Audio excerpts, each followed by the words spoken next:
Welcome everyone to the SciCity Fall Accelerator Pitch-Off. My name is Cassie Tucker, and I'm Managing Director of the Sci Center for Innovative Thinking at Yale.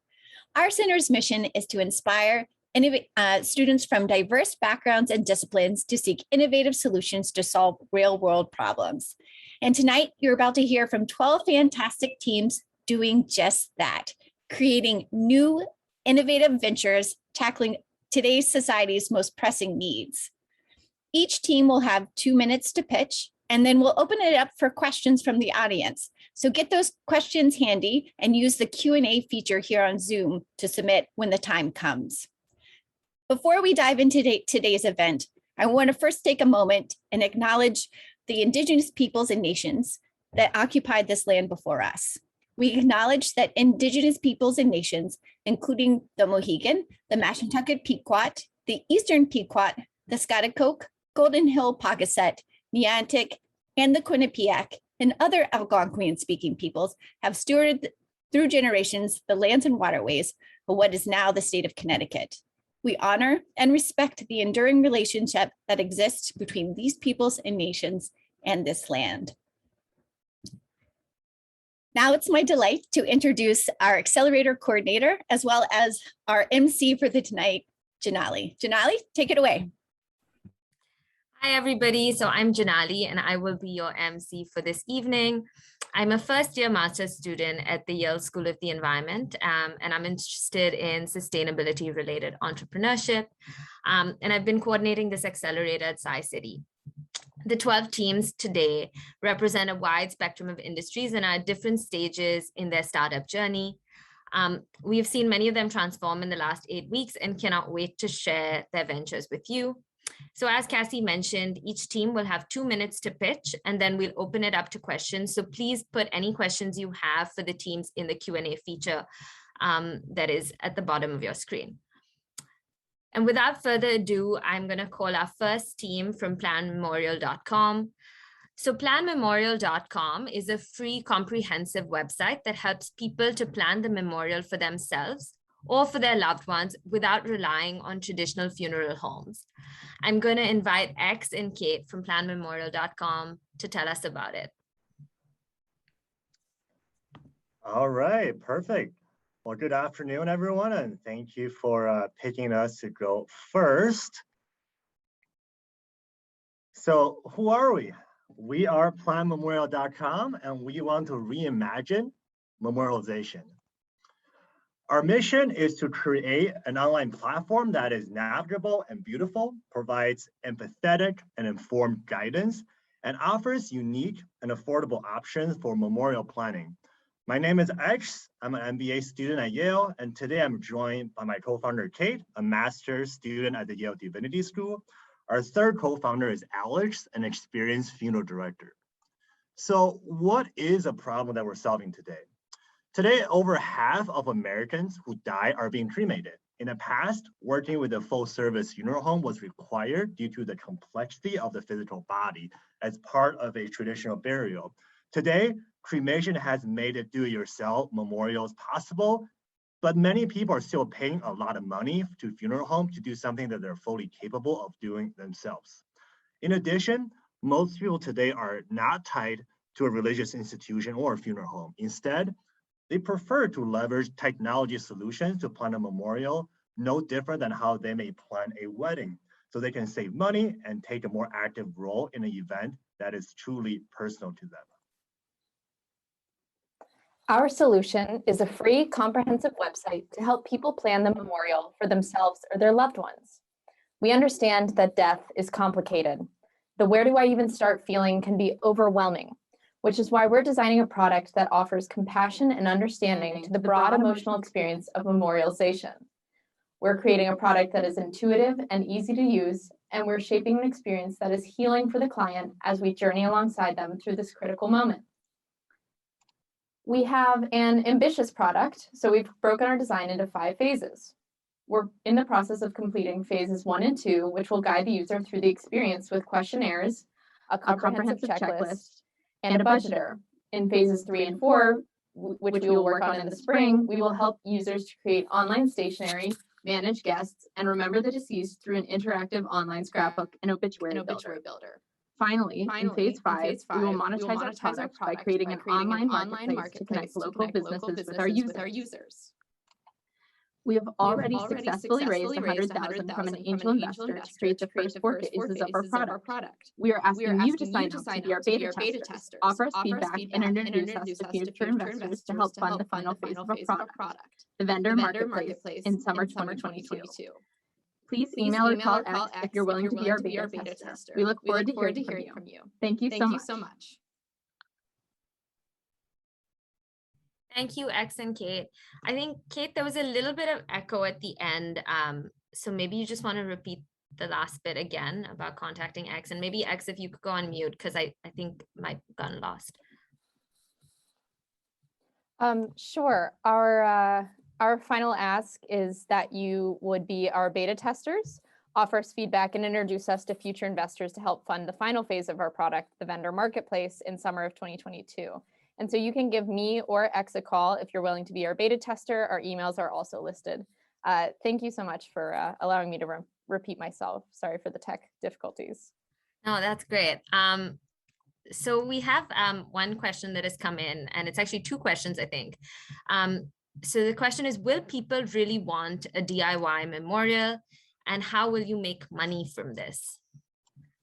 Yeah, so to answer that first question, there will always be a group of people who have the resources to hire someone to do this for them.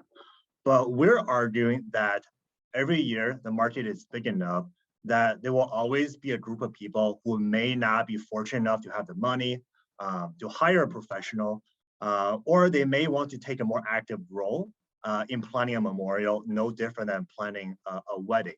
And with COVID, that is happening. What is happening recently is more and more people are becoming plumbers, are becoming electricians. They're taking on more DIY projects, not only to save money, but to take a more active role in the process itself. And we think that people will have the same approach with planning memorials. And in terms of monetization, we're trying to get as many users as possible to use our product and provide demonstrate our value. And when we create our vendor marketplace, which is the last phase of our project, which will connect users with local vendors such as musicians, flower shops, venues, we will charge those venues to place their businesses on our website, very similar to how Yelp or TripAdvisor is doing it. Great, thank you. We have another question that's come in from David. David asked, for Plan Memorial, what is the competitive landscape? Specifically, does Service Corp, the behemoth in this space, have a similar offering? So right now, there are a lot of websites that are doing this, but there are 2 main issues that those websites are not addressing. First is that a lot of websites are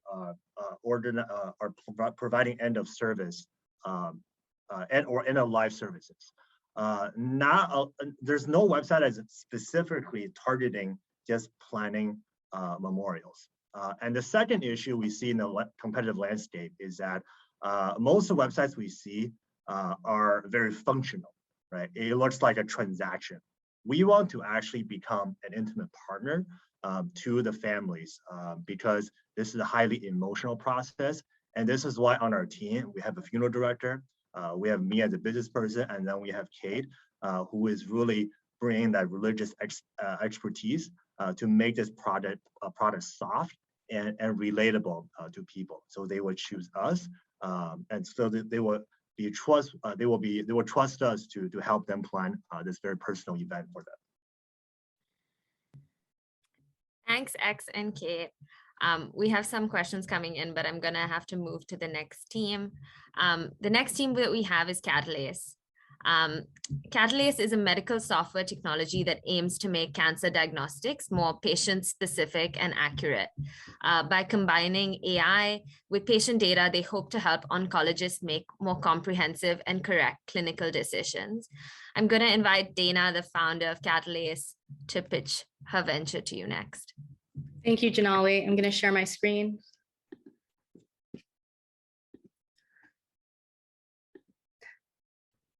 All right. Hi, everyone. My name is Dana Joseph, and I'm one of the co-founders of Catalase. So cancer is a disease that has impacted everyone in this room in some form. And because it's such a serious illness, having a correct cancer diagnosis is absolutely crucial to effective patient care. Now, artificial intelligence has made some pretty big strides in this field in making the diagnoses more accurate, but it's far from the gold standard. Right now, AI is still less accurate than teams of more than 2 radiologists. And part of this is because the current algorithms only rely on the biopsy image and don't take into account other types of specific patient data, which really limits the scope of health that you can derive. It's also technology that isn't integrated into the workflow of oncologists, so it's actually just difficult for them to use this technology in the first place. And that's where Catalase comes in.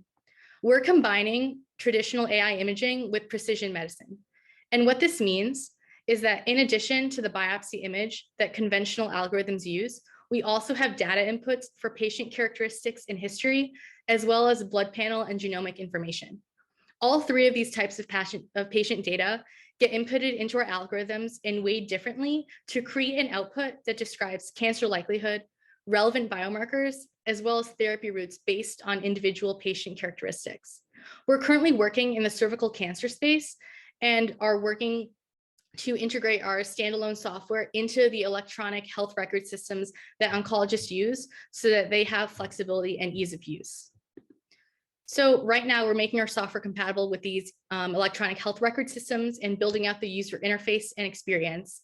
And our ask is that if you work in the space and are interested in being part of our advisory board, we'd love to talk to you. We're also interested in building out our team, so please reach out to us if you have a technical background and are interested in the work we do. And lastly, we're looking to raise a seed round in the next year. So if you're an investor in this space, we'd love to set up early stage talks. Thank you so much for your time, and I'd be happy to answer any questions. Thanks, Dana. So the first question we have is, could you talk a little bit more about your decision to focus on cervical cancer and other plans to branch out to other types of cancer? Yeah, that's a great question. So we started this project because my co-founder and I had experience in this field and sort of saw the shortcomings in it.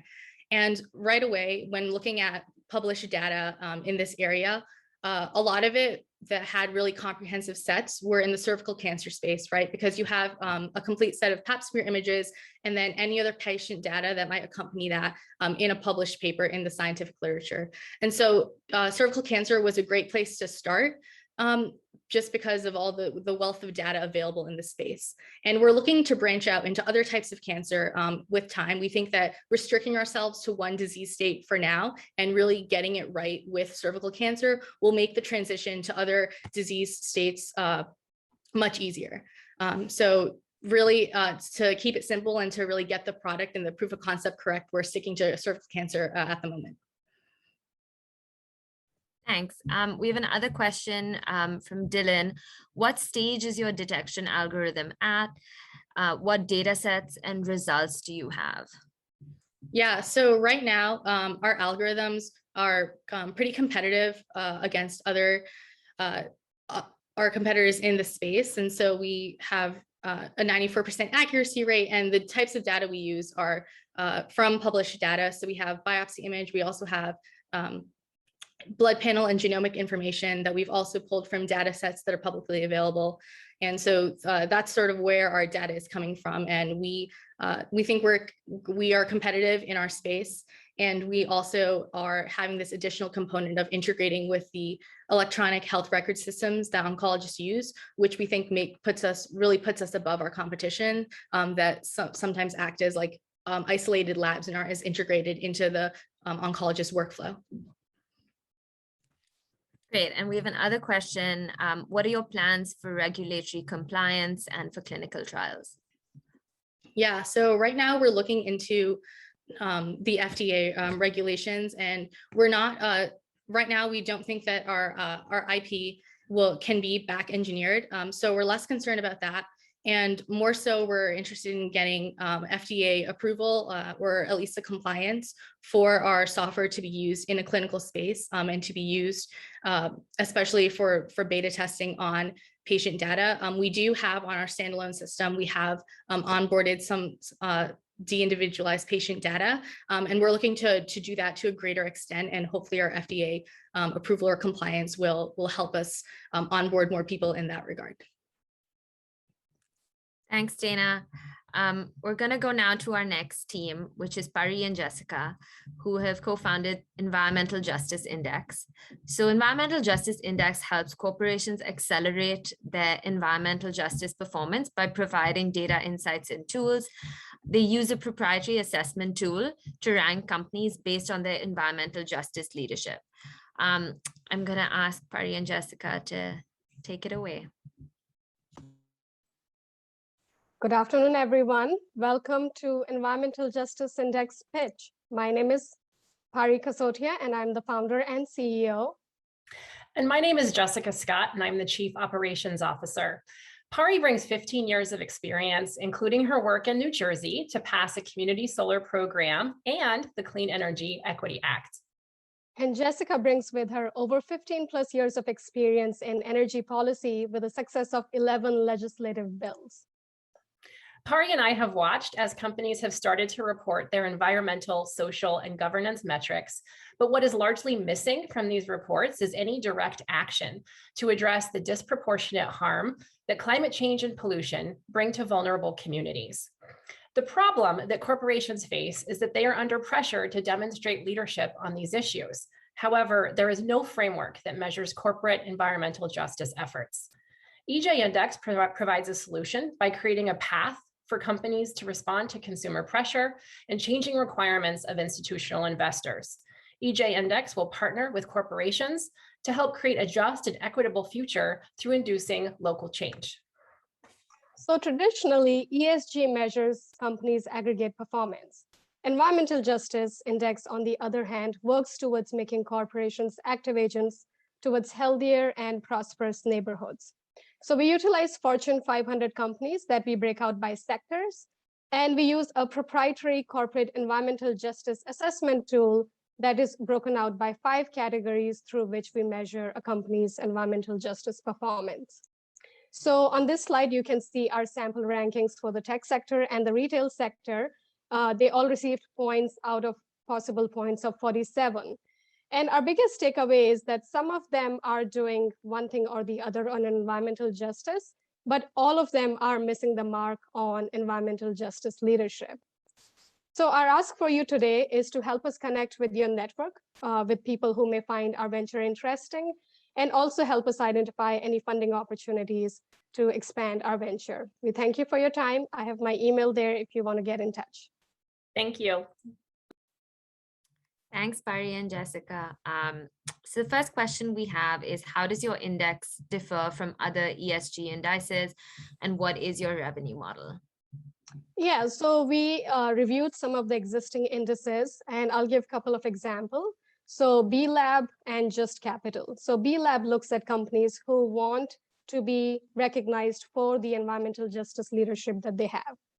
Environmental Justice Index, on the other hand, is looking at companies that have hardly done anything in this space, and we are trying to get them, give them the data that would hopefully motivate them to do more. So even though we are working towards the same goal, we are moving in different directions that are both equally important. Just Capital is another company that we have reviewed carefully, and their focus is within the corporate operations. So within the company, how are they representing diversity, equity, and inclusion topics? And Jessica, I'll let you answer the question on our revenue model. Thanks, Pari. Our revenue model includes a premium price for a subscription to the index, in addition to consulting to help corporations improve their environmental justice performance. Great. We have another question from Dylan. How are the weights determined? Proprietary, or did you get buy-in from external partners?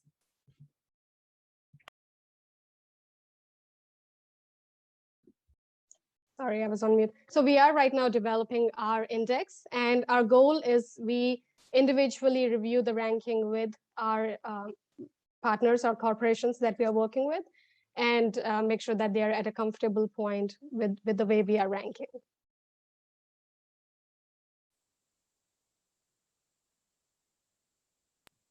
Okay, great. There's also some comments for you in the chat. And I'm now going to invite our next team. Thank you, Pari and Jessica. So I'm going to invite Dina from the Palestinian Soap Store. So the Palestinian Soap Store is a small family business that aims to make Nabulsi soap accessible to the US. You can learn more about Nabulsi soap, its historical evolution, and this particular venture also by visiting their website, which Dina is going to put in the chat after her pitch.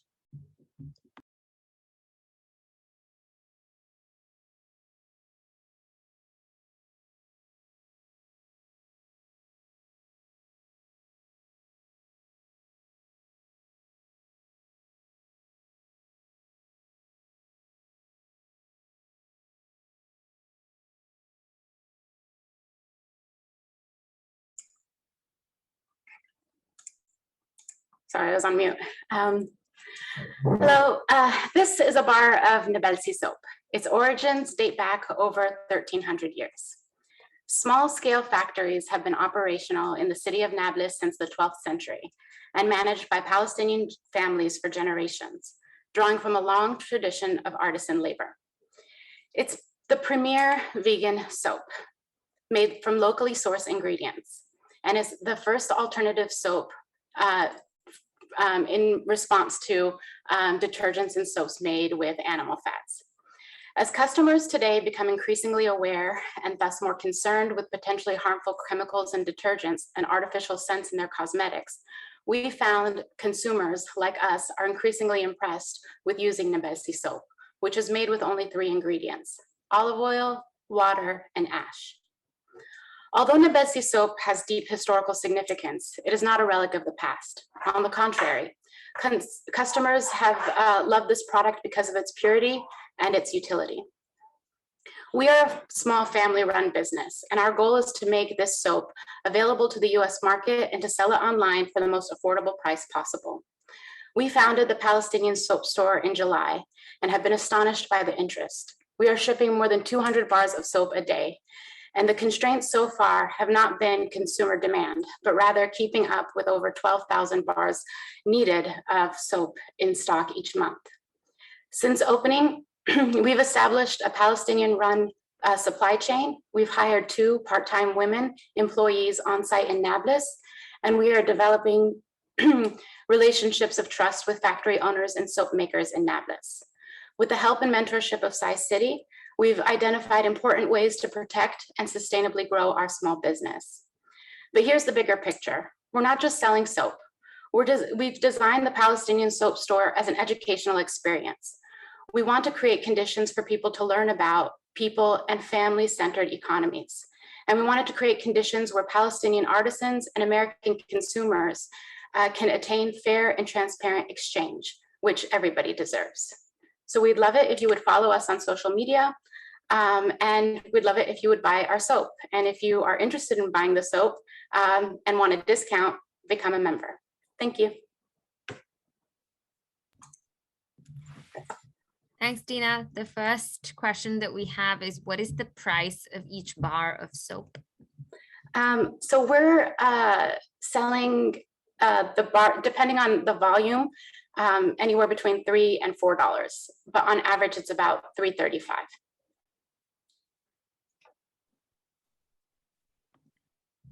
Great. I'm just gonna wait for a few minutes. Couple of moments if there are any other questions that pop up.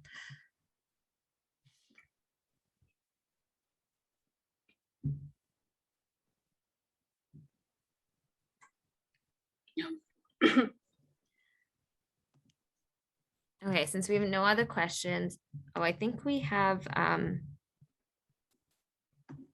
I think we have some comments in the chat, but no other questions. Okay. Thank you, Dina. If there's something that pops up, please post it in the chat. And for everybody, please use our Q&A feature in case you have any questions. Sorry, I think we just got a question. How is your supply chain working with the current trade problems in ports? That's actually a very good question. We've been a little back we've been playing catch up a lot in terms of inventory. And essentially what we've been trying to do is just order more. By the way, we've only opened in July. So sometime around beginning of September, we realized that this was a big problem, especially considering the sort of time delays with COVID. So since September, we've just ordered a lot more inventory than, and trying to sort of stay one step ahead of the demand. But essentially the demand is there. And so we're just, I guess the soap factory workers and stuff are pretty, they really like us because we're like their best like customer at this point. Is that all the questions? Thank you. Okay, thank you. I'm next. I'm going to invite Stephen from Hirect. So Hirect is a hiring platform which matches candidates and hiring managers using proprietary AI algorithms to help them chat directly. The hiring process on Hirect is 10 times faster, and the cost per hire is about 90% cheaper. Currently, Hirect has more than 1.5 million registered users, and it's growing rapidly. Stephen, the floor is all yours. Thank you. This is Team Hirect, the future of mobile hiring platform. Currently, we rank second among the hiring apps in India and 7th in the US. We have more than 1.5 million users and more than 25,000 registered companies. We're not only trusted by recruiters from Apple, Google, and Facebook, but also used by recruiters from US Army, US Navy, and US Air Force. So what's the difference between Hirect and other traditional platforms such as LinkedIn and Indeed? There are mainly two differences. Firstly, Hirect uses proprietary algorithm to match candidates and recruiters. The advertisement mechanism of LinkedIn and Indeed will guide 80% of candidates to the top 2% of corporations who pay the highest advertising fee. However, the algorithm of Hirect will match candidates and recruiters accordingly, which is very beneficial to startups and small and medium companies. This saves the cost per hire by 90%. Secondly, after matching the candidates and recruiters, Hirect allows them to chat directly in the app. So the candidates don't need to take an hour to go through the application process, and the recruiters don't need to communicate via email back and forth. This makes the hiring process 10 times faster. This is a user interface of Hirect. First, candidates and recruiters are matched with each other. And second, click on the profile and start to chat directly with each other. We have a very strong team, not only in US, but also in Singapore and India. We are trusted by top venture capitals and have raised 10 million funds. Everyone, welcome to Hirect. You can be one of the users. We are also looking for talents in marketing, growth, and product management. We are also welcoming investors to participate in a round which will close by January. So this is Hirect. Thank you.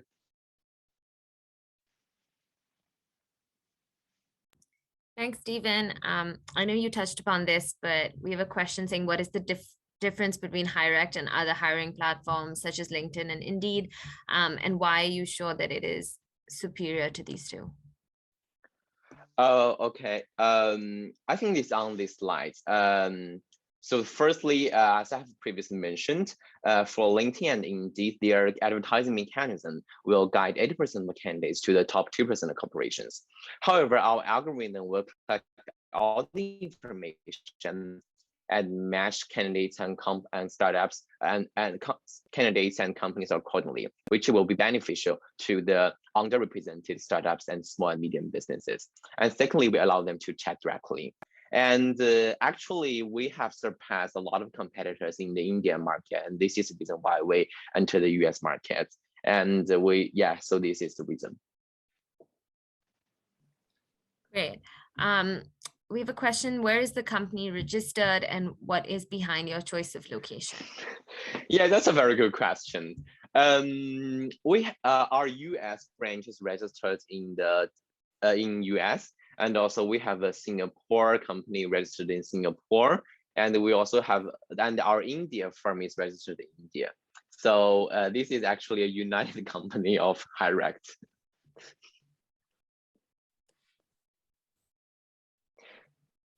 Great. I don't Oh, think we I have know, any- and by the way, the reason why we choose these locations, and we choose India because we first entered the India market, and then we also registered in US because we entered the US market, and our registration in Singapore is because the taxation reasons and other legal reasons. We have another question. How is the app doing in the Chinese market? Well, currently we didn't do the Chinese market because the competition is very fierce there. Sorry, Stephen, could you say that again? Oh yes, we didn't. We don't enter the Chinese market, and we will. In the future, we may not enter the Chinese market because the competition is very, very fierce there. Okay, great. Thank you. Thank you, Stephen. Next, we have Alex from Dalmatian. So Dalmatian is a disruptive skincare company that makes fun and functional acne solutions. Alex, take it away.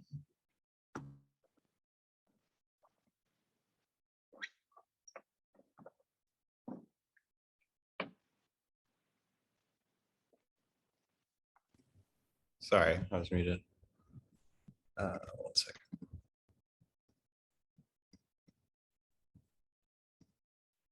Okay, thanks. Hi, everyone. My name is Alex, and I'm the founder of Dalmatian, an acne care company that will make you look forward to your next breakout. So here's our team. I'm an MBA student and a former ad agency creative director where I made ad campaigns and Super Bowl commercials for brands like Apple and Pepsi. And my partner is my mother, Allison, who is a dermatologist with 30 years of experience. Now, like many people, I suffered from acne growing up. I was very self-conscious about my skin, and sometimes when I broke out, I would pretend to be sick so I wouldn't have to go into school. And this kind of anxiety is not uncommon, and that's largely because acne is stigmatized. And that's the core problem that we're trying to solve at Dalmatian. Despite being the most common skin problem in America, acne has a significant impact on people's mental health. It's correlated with a 63% increased risk of depression compared to those without acne. So Dalmatian is a new pimple-positive brand that's putting an end to acne shaming. We've created acne products that make pimples Instagrammable. And our hero product is our Dalmatian spot stickers, which are patent-pending decorative pimple patches. So how do they work? These patches are made of an absorbent material called hydrocolloid, and they go directly over top of a zit and are proven to accelerate the healing process by absorbing moisture, reducing inflammation, and preventing pimple picking. So there are a handful of other brands that make transparent patches and fewer still that make decorative pimple patches that come in shapes like stars and hearts. However, unlike any other product on the market, our spot stickers come in first of their kind, fun emoji-like graphic designs to help young adults accessorize their acne. We've made significant progress this year and are on track to go from ideation to launch in less than 9 months. And we plan to launch in about a month. And our ask today is for funding partners. We'd like money to grow our influencer marketing plan and funds for larger retail orders that we plan to fill early next year. With your help, Dalmatian will let young adults show off their acne rather than be ashamed of it. Thanks. Thanks, Alex. The first question we have is, how much of a role does your mission play in your product development? Yeah, our mission is really to create a paradigm shift in how people see acne. And we're trying to reduce stigma and the negative health implications surrounding it. And this is kind of the core of our product design. We're treating acne stickers like a fashion accessory and really trying to make acne that's not something to hide, but rather to show off. And by turning acne into something cool, we can change perceptions and reduce stigma. Great. We have a question asking, is there a worry that this could be a fad product? I think treating it like a fashion accessory, there's always the potential in fashion for fads. But we really see it as a unique product. Pimple patches are 3 of the top 100 beauty products on Amazon, and they've been around for a long time, about 10 years. And this is kind of like a new and interesting take on pimple patches. We have questions coming in, so I'm just gonna keep asking you. So what is the provisional patent towards? So this is a design patent for any of the designs that we have put on this product, so a pimple patch. So competitors can't copy us by making a smiley face and protecting our IP. And related to this, how many designs have you created, and can users design their own patches? Yeah, we have 12 designs right now. We're launching with 12 designs. Right now, they can't design their own patches, but we plan to come out with dozens more. So it's really a personalizable product with our offerings. Great. Thanks, Alex. So next, we have Casey from Simu. So Simu is a Gen Z alterations company hoping to disrupt the US clothing alteration market. Casey, the floor is all yours. Can everyone see this? Hi everyone, my name is Casey Z, and today I will be telling you about Simu. Simu is a Gen Z alterations company that rescues unwanted clothes from landfills by refashioning them through stylish, planet-saving alterations. In the United States, 17 million tons of usable clothing are thrown away each year. That's roughly $460 billion worth of clothes thrown away because most of them didn't fit someone's size or someone's style. So the solution is Simu. How it works is this. You look at your closet and you find a garment that you don't wear, whether it be because it doesn't fit you anymore or it's no longer your style. You then go to the Simu website and you buy an alteration. Upon purchasing your alteration, you will receive a prepaid shipping label, which you will use to ship your garment to us. After we receive your garment, we tailor it, we ship it back to you, and it's like you received a brand new piece of clothing. So here are some examples of the alterations we've done. Our unique value proposition is that we transform your clothes into fun, stylish, sustainable pieces that fit your size and your style. Currently in the United States clothing alterations market, in terms of demographics, women over the age of 16 make up the majority of the market. However, no company accounts for even 1% of the industry. Simu is the only alterations company that is geared towards Gen Z women. We may become the next industry disruptor.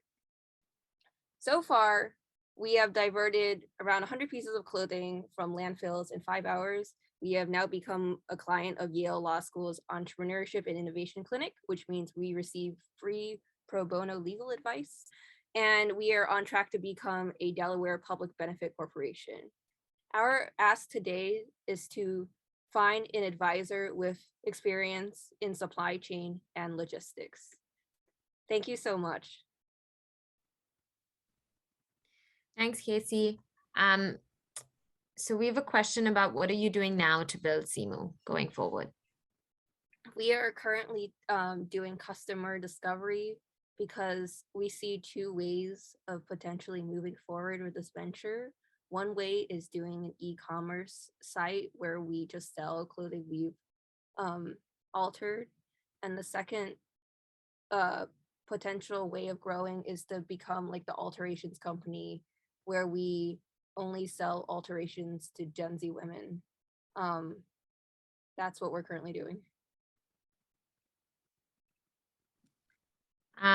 Great. That we have a question of what is the scalability and profitability of Simu? So depending on the way we proceed, if we're looking at a combination of both altered clothing or selling both altered clothing and not altered clothing, then we can offset the cost of alterations by selling the clothes as is.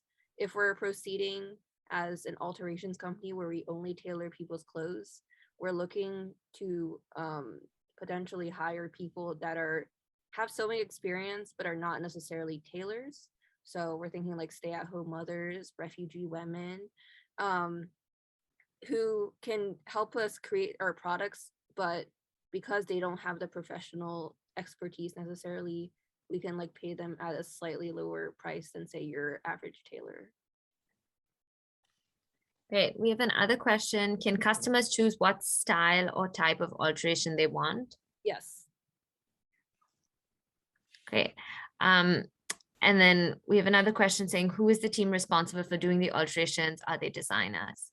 So I am currently the team, unfortunately, but I have had experience altering my own clothes in the past, which makes my designs quite versatile in a sense that like really anyone with any sewing experience could probably execute them.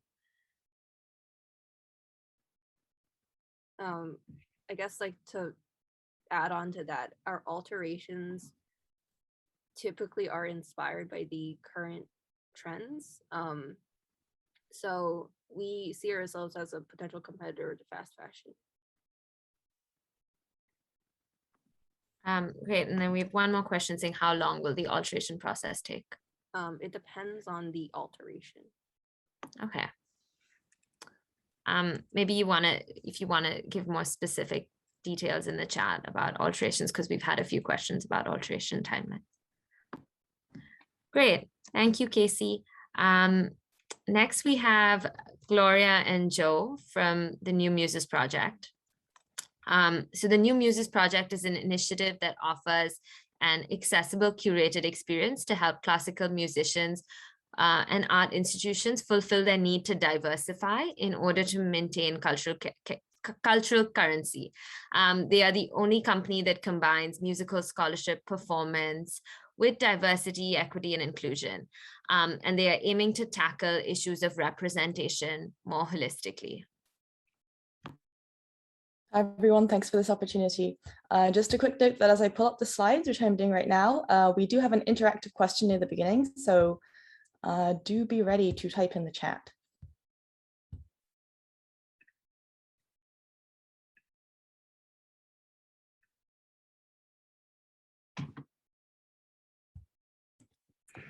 Hi, everyone. My name is Joe. I'm Gloria. We represent the team at the New Muses Project. So classical music is dead. Let's see if we can prove it. You have 10 seconds to think of one classical music composer and put that name in the chat.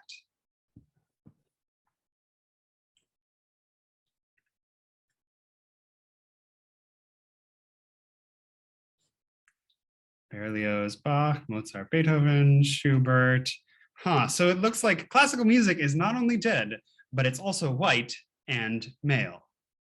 You're not alone. In a survey conducted among college students, nearly 80% wrote that Mozart, Beethoven, and Bach were the most important composers. But it's not their fault. Everything around them makes them think that classical music is this, where in reality, the history of music looks a lot more like this. So there's a reason classical music is dead. It does not look like the world today, but we believe we can change that. The New Muses Project will make it easy for you to explore diverse yet underappreciated composers by developing a vast web of musical knowledge, mapping composers together starting from hundreds of years ago until now, in order to provide you with an easy portal into their imaginations and their music. Our website is simple and easy to use. Just put in the name of any composer you can think of, and you'll be directed to another composer who you might also like. Then you can read a bit and listen a bit and then try again and again and again. Over the past 6 months, we've been working hard to create the website, and we've also already professionally recorded 2 albums worth of rarely heard music. Over the next year, we plan to launch the beta version of the website, release our albums with an all-immersive concert experience, and launch a DEI music education consulting group, which will match organizations with experts to help them improve their cultural currency. To get there, we are trying to raise a preliminary amount of $50,000. You can support us whether with $20,000 or $5,000. So get in touch to set up a more substantial or conversational partnership. Thanks so much for listening. Thanks, Joe and Gloria. I love the picture at the end. So we have a question asking, what is the biggest challenge you faced as an organization so far? One of the biggest challenges that we've faced is getting our model and our business model to line up with the values that we have as a group. We believe that classical music is not charity work, and DEI is also not charity work, and therefore setting up a sustainable model where we can pay our performers, our musicians, the computer programmers working on the website, the team of musicologists that's working with that, with the team of programmers, paying all of them a fair wage and incentivizing them to do this work has been sort of our biggest challenge so far.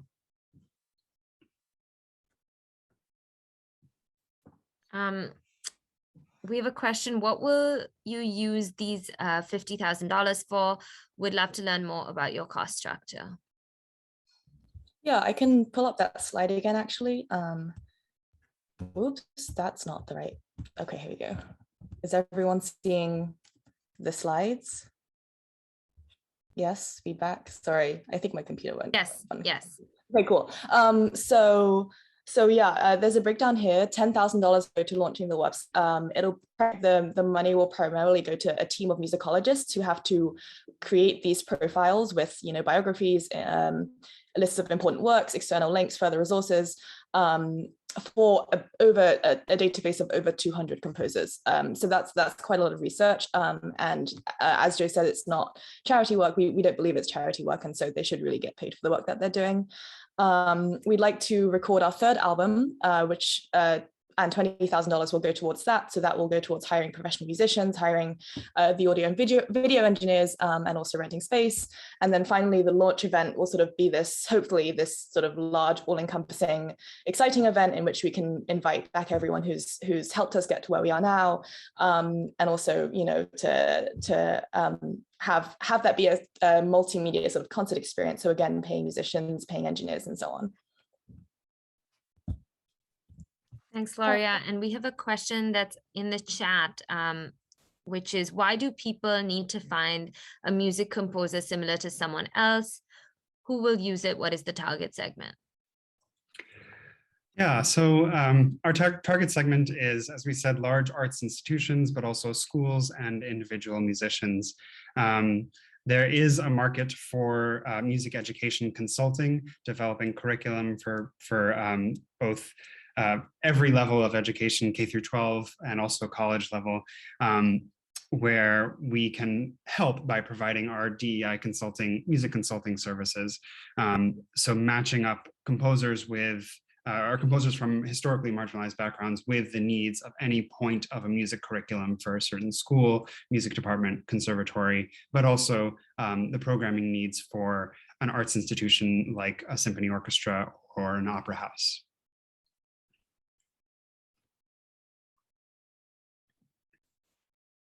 Great, thanks. Thanks, Gloria. Thanks, Joe.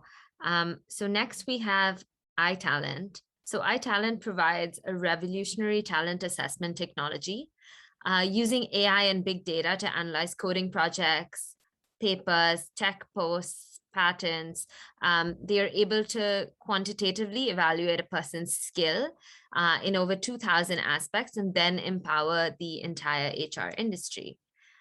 So I'm going to invite Ted to talk about this.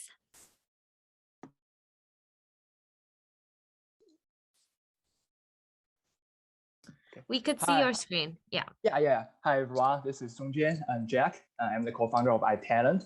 So we all know that talent assessment is a key of HR industry. The existing talent assessment method is keyword-driven assessment, which overly relies on extracting keywords on a resume. It could only tell the relevance of a candidate's experiences without a way to assess their real skill level. Thus, HRs, headhunters, and interviewers are frustrated. They have to spend countless hours reading massive text on a resume, Especially most of them do not have professional knowledge. It is almost impossible to compare candidates with such word-based description and very similar keywords extracted. So in conclusion, the keyword-driven assessment is a major cause of inefficiency and inaccuracy in HR industry.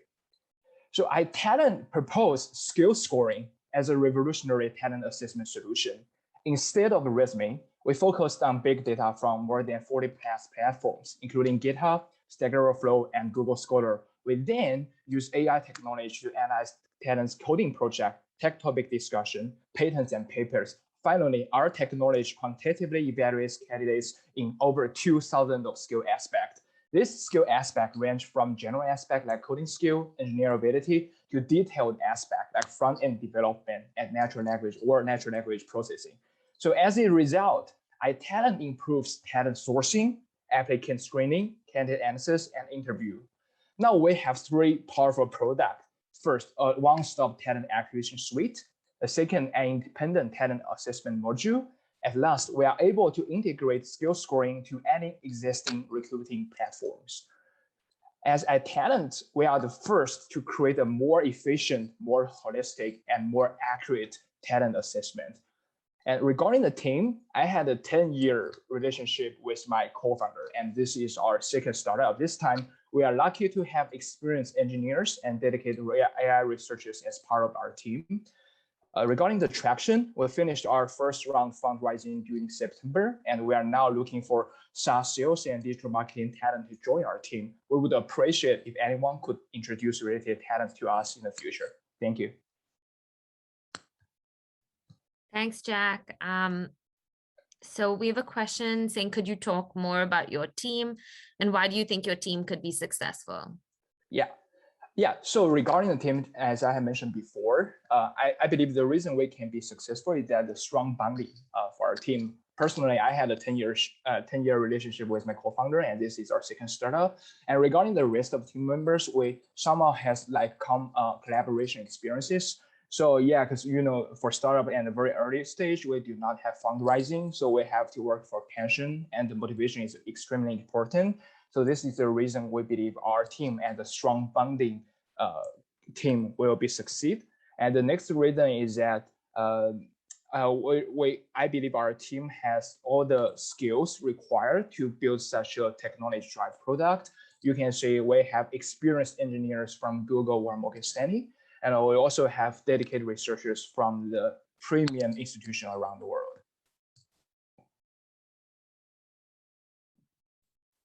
Thanks. I'm just going to wait for a few moments. We have a question from Dylan. Can you explain an exam of how you extract information from your sources? A source like Google Scholar is difficult to quantify. Yeah, so it's like when we download all the data on the website, like Google Scholar or GitHub, then we extract the embeddings. Like let's take an example regarding a repo in a GitHub. Like in a repo, we can see what stars this repo had, what's the relationship between the collaborators and other collaborators. Then we extract the embeddings, and we use our algorithms to learn the embeddings to see if it is a good repo. Let's say if I give a star regarding one repo on GitHub, it's very different from like Elon Musk give a star. So the relationship can identify different like quantification regarding different coding projects. So basically, we do code answers, relationship evidence, and then drive to the score and ranking. Great. We have a question also asking, how do you earn money with the 3 products that you have? Excuse me? How do you earn money and what is your revenue model? Okay, so currently we are still doing our customer testing. We ask like our first early adapters to test our product. Currently, our product B is under testing right now, and product C is also available. So currently we do not have revenue incoming, but here is our pricing model. So our pricing model for product A, B, and C is like a typical SaaS model. We charge for the services and the tools or application inside different products. So yeah, this is basically our revenue model.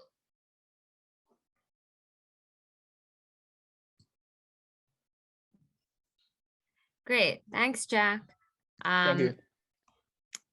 Next, we have Tutoring for Tomorrow. So we have Louis from Tutoring for Tomorrow, which is a nonprofit that provides students with academic assistance in order to support local communities. It is completely student run and half of their sales are put to charitable use. The money is given back through their own scholarship and nonprofit grants. I'm going to invite Louis to talk about Tutoring for Tomorrow now. Hi, do you mind disabling screen sharing really quick? Or enabling?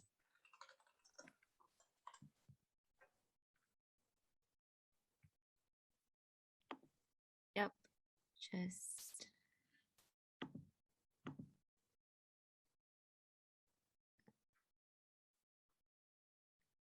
Cassie, sorry, could you help with this? I think just making Louis a co-host.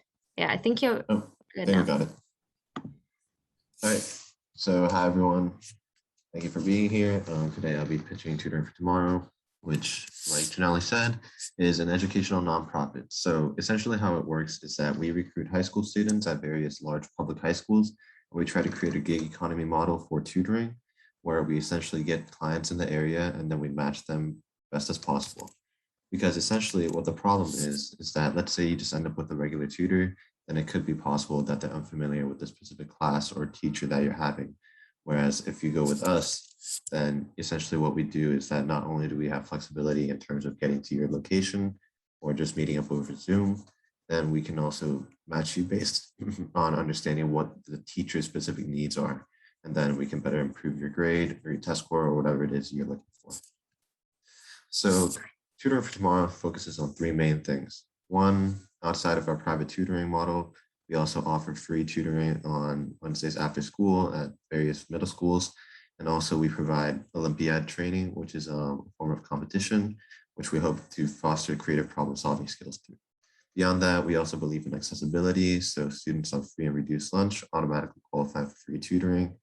And we focus on expansion through our scholarship model, which we have in tandem with our developmental structure, where we want to help our tutors, not just our clients, succeed. So by providing them with $2,000 scholarships, we hope to provide them with a way to cover expenses prior to entering college. And our mission is to provide students with the requisite tools to succeed through peer-to-peer instruction by tutoring. Our values include accountable leadership and intellectual curiosity. And our vision is that we can expand these out through our scholarship model to serve more clients and staff throughout the country. And our ask is that you visit us at tutoringfortomorrow.org, donate if you feel inclined to support an organization like this. And also if you are connected in the education arena, feel free to reach out. Thank you.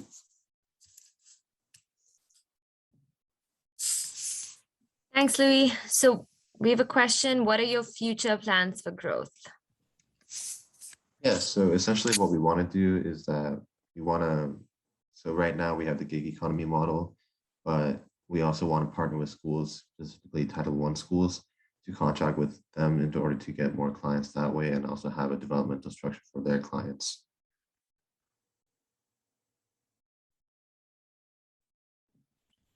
Thanks. I'm just going to wait for a few moments if we have any other questions.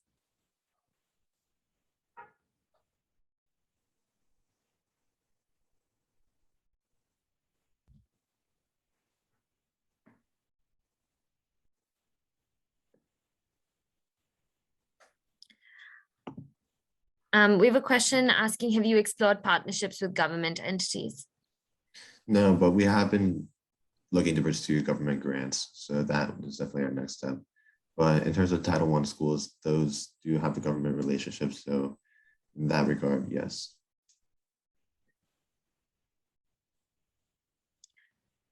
Okay, great. Thank you so much. And if there are any other questions, feel free to use the Q&A feature to input your questions. Next, we have Matteo from Perkify. So Perkify is a software that provides the infrastructure for businesses and institutions to offer subscription services like Netflix, Spotify, New York Times, as a benefit to their employees and members in a simple and easy to use way. Matteo, the floor is all yours. Thanks, Janelle. Here we sharing screen on. Oh, good.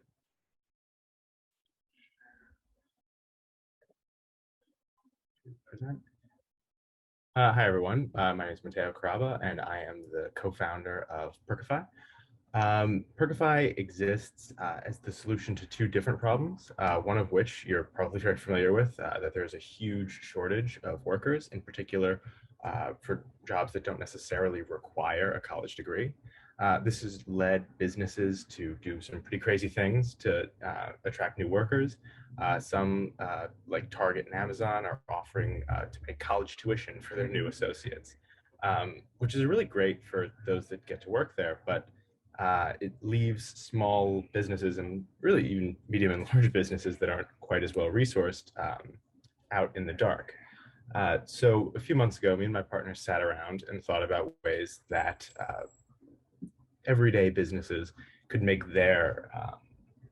working with them more attractive to prospective hires without spending the money like college tuition. And we landed on subscription services. They're great, they're popular. A lot of people sign up for streaming services or news or things like premium music. 52% of the United States is subscribed to a Netflix account. The same percentage pays for a premium music service. And they're relatively cheap. For, I think, $33 a month, you can get Hulu, ESPN+, Apple Music, Audible, and one or two others. But the problem is setting up an institutional subscription for your organization is an incredibly difficult thing to do. Most don't offer the infrastructure for it. Others require a pretty involved sales process. So Perkify came in to simplify institutional subscriptions. All you need is your employees' email addresses and the perks you want to give them. And in under 5 minutes, you can create you can load them into our system and start offering services. We have a novel delivery method, which is to send each employee a virtual credit card that works at each of the perks you want to give them. And this doesn't require them to create a new account or do anything complex if they decide to leave their job or take a new one. I'd love to answer your questions now, and thanks for your attention.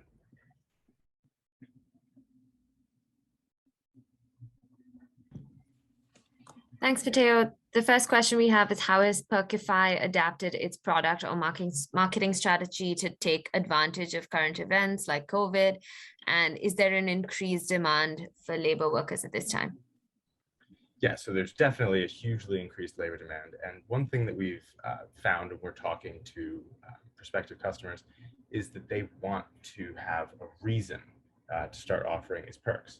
And that's why we've, in these conversations, begun offering marketing materials for them that we make and they get to distribute. I have some examples here. The first is a typical hiring sign that you might get to use. And they can download this or buy it printed up at cost, and we'll deliver it to them. And this other thing is for those managers that are struggling to get their workforces vaccinated, but they don't want to impose a mandate. A large percentage of managers do have this want, but they are reluctant to require vaccination. And so we have this pre-built programs that they can use to offer benefits like Netflix or Spotify or any other really as a reward for people who get vaccinated. We have a question asking, how will you process layoffs and the corresponding subscription cancellations? So in the event that someone leaves their job, they can, all it takes is for their boss to update them as no longer a member of the organization. And at the end of that billing period, those perks will no longer be covered by that card. And if they take a new job that also offers those same perks, the card will start working again. But the great thing about the card delivery system is that they get to keep their account. You can simply update your payment method to a personal credit card or any other payment method and just keep on going with that same account.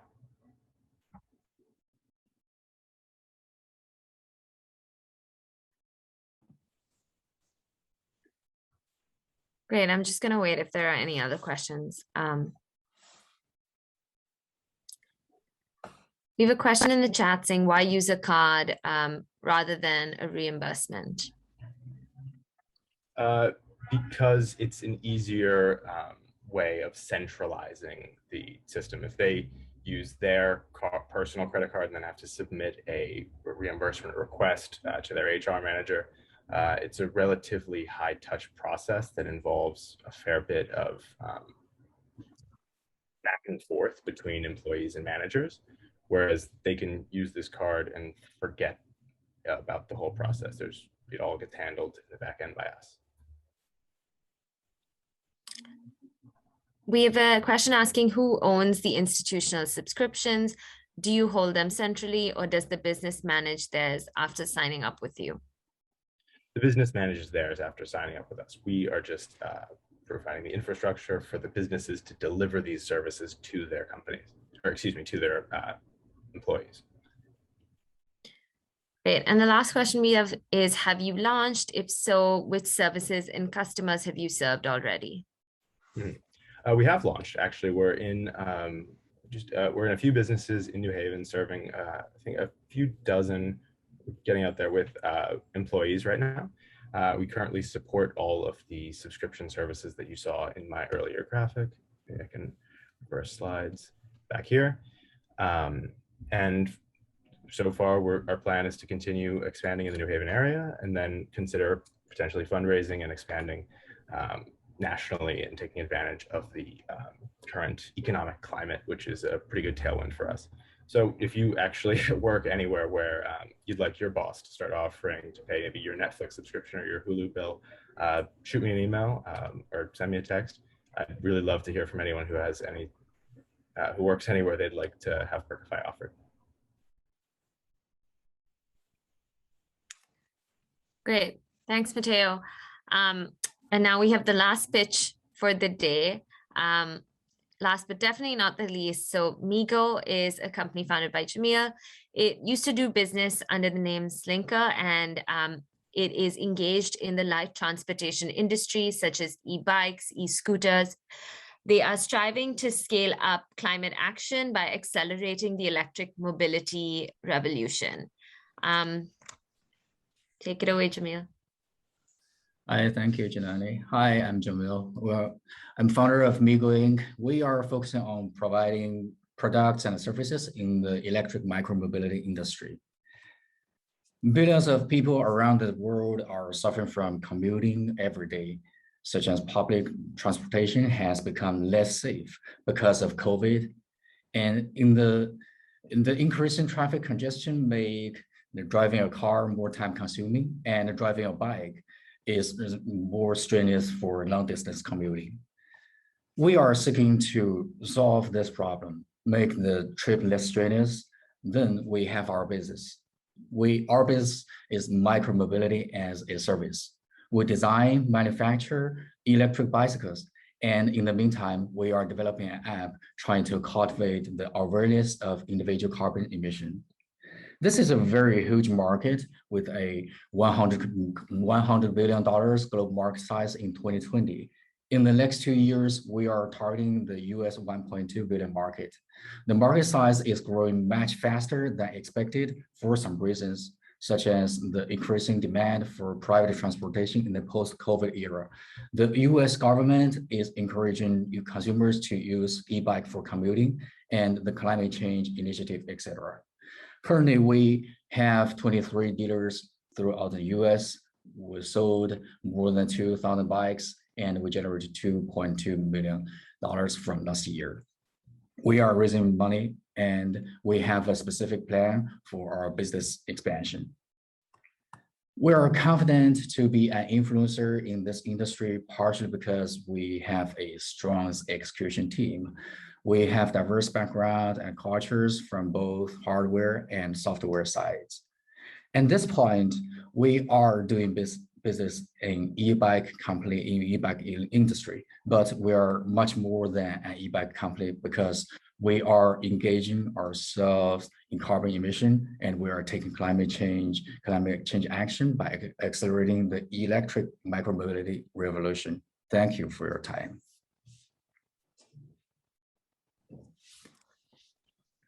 Thanks, Jamil. The first question we have is, how do you differentiate your company from other competitors? Thank you for your time. Really, that's a great question because we spend a lot of time on this topic. We differentiate our company from our competitors from products and team perspectives. We design and manufacture bikes by ourselves. In the meantime, we have our own brand. But most competitors, they are just doing part of this business, such as they are just doing OEM or they're just doing trading. Moreover, now we have a unique app. We're developing an app trying to combine our customer engagement and the carbon emission. By doing this, we can incentivize our customers to use our products more often, and we can fulfill our mission. From our team perspective, we have a strong execution team, as I mentioned before. We have diverse backgrounds and expertise. Our colleagues come from different countries such as China, America, Philippines, and Pakistan. We have been working together for several years before we set up this company. In my mind, just a cohesive team is very important to our global expansion plan. So we are quite confident to make our company standing out. Thank you. Thanks. So the second question you have is, what's the product margin profile? Our product margin profile, as you can see, is currently the gross margin would be 35 to 40%.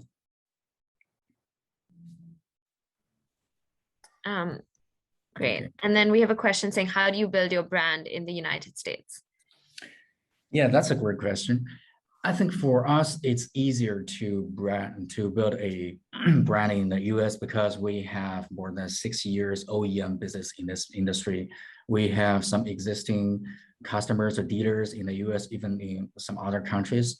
So now we're just conveying a concept that we are building our own brand with our existing experience in manufacturing bikes. So for us, it's easier to build this brand in America. Thank you. Thanks. And the last question that we have is from Robin. How long does it stand by after each charge? Does charging get in the way? For one charge would be 2 to 3 hours, and we could support you for 60 to 80 miles riding. Thank you for your question, Robin.